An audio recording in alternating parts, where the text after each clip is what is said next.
السلام علیکم۔ کراچی میں ڈاکوؤں کی فائرنگ سے 2 بچیوں کا باپ جاں بحق، علاقے میں کوہرام، فضا سوگوار، ہر آنکھ اشکبار ہو گئی۔ کیا آپ حالات حاضرہ سے آگاہی حاصل کرنا چاہتے ہیں؟ خبر کے پیچھے چھپے اصل حقائق جاننا چاہتے ہیں تو ابھی سبسکرائب کیجئے دل مل پاکستان کو اور ساتھ ہی گھنٹی کے نشان پر کلک کر دیں۔ آپ کو بتاتے چلیں کہ کراچی کے علاقے منظور کالونی میں ڈاکوؤں کی فائرنگ سے 2 بچیوں کا باپ جاں بحق ہو گیا۔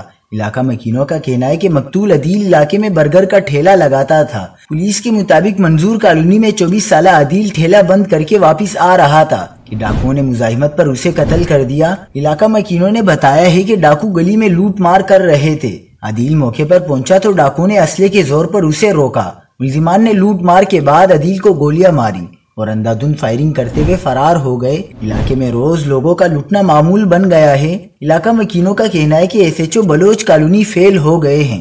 دوسری جانب S H O Baloch colony چھٹیاں منانے میں مصروف ہیں۔